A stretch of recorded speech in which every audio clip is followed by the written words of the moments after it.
কি হলোটা কি? আচ্ছা ঝান্ডাটা তুমি তুলে সাইড রাখো তো। ঝাঁপিয়ে লড়াই চলছে, বিজেপি নিয়ে আসা আইনের বিরোধিতা আমরা করছি। আর আমরা কি দেখছি যে কি হলোটা কি? আচ্ছা ঝান্ডাটা তুমি তুলে সাইড রাখো তো। ঝান্ডাটা তুলে সাইডে রাখো তো। হাতে হাতে তুলে রাখো না, ঝান্ডাটা তুলে রাখো। স্টেজে যে উঠবে তার নাম ঠিকানা। বসো, তুমি বসো, বসো এখন বসো।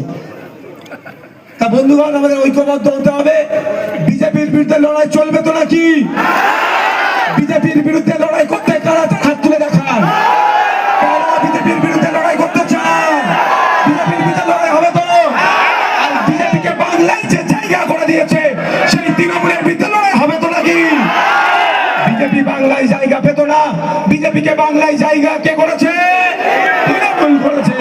তাই আমাদের লড়াইটা কাদের বিরুদ্ধে হবে? বিজেপির বিরুদ্ধে হবে। বিজেপির বিরুদ্ধে হবে, তৃণমূলের বিরুদ্ধে হবে।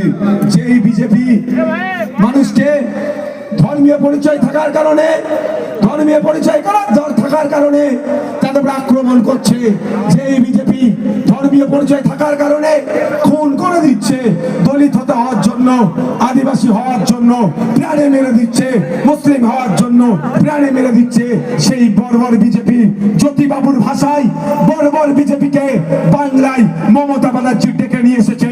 তাই আমাদের লড়াই বিজেপির বিরুদ্ধে যতটাই হবে, তৃণমূলের বিরুদ্ধে ততটা হবে। আমি একটু কত বাজে?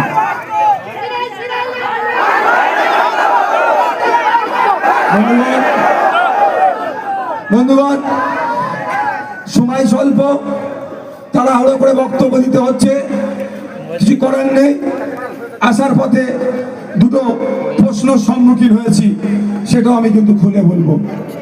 আমরা পার্টি করতে এসেছি সমাজ ব্যবস্থা পরিবর্তনের, হিংসা বন্ধ করতে, অন্যায় বন্ধ করতে, বিভিন্ন ধরনের নোংরামি বন্ধ করতে। সে বিষয়টা আমি বলবো, তাই আমাকে সময়টা একটু দেখতে হচ্ছে। আমাদের আজকে আমাদের যে দাবিগুলো আছে, যেই দাবি নিয়ে আমাদের অধিকার সভা, অন্যতম একটি দাবি হচ্ছে এসআইআর। এসআইআর এর নামে নাগরিককে আতঙ্কিত করছে, নাগরিককে হয়রানি করার চেষ্টা করছে। প্রথম দিকে তৃণমূল কংগ্রেসের দলের নেতারা কি বলেছিল? এসআইআর হতে দেবো না, এসআইআর হলে ঘেরাও বলে, ঘেরাওয়ের কথা বলেছিল। আর আমরা কি দেখলাম? মমতা ব্যানার্জি স্বয়ং এসআইআর এর ফর্ম নিচ্ছে। তাহলে কে সাপ হয়ে কামড়াচ্ছে, ও জয় ঝাড়ছে কে? কে? আপনারা অবাক হবেন, 90,000 অফিসার। কত? 90,000 অফিসার মমতা ব্যানার্জি। 90,000 অফিসার মমতা ব্যানার্জি কাকে দিচ্ছে? নির্বাচন কমিশনকে দিয়েছে, যাতে দ্রুততার সাথে এসআইআর করে। তাহলে উনারাই কি বলছিলেন? এসআইআর হতে দেব না, কিন্তু দ্রুততার সাথে এসআইআর করার জন্য 90,000 অফিসার দিচ্ছে। তো বন্ধুগণ, যদি উনি এসআইআর এর সত্যিকারের অর্থে যদি উনি বিরুদ্ধে হয়, আপনাদের জানিয়ে রাখি, তামিলনাড়ুর যে রুলিং পার্টি ডিএমকে সুপ্রিম কোর্টে গিয়েছে, এসআইআর এর বিরুদ্ধে মামলা করছে। তাহলে আমাদের রাজ্যের মমতা ব্যানার্জি, তাদের ruling party Trinamool Congress supreme কোর্টে গিয়ে এসআইআর এর বিরুদ্ধে মামলা করুক। কি গো? দ্বিতীয় কথা, এসআইআর কে চ্যালেঞ্জ করে কেরল সরকার অ্যাসেম্বলি থেকে রেজুলেশন পাস করিয়ে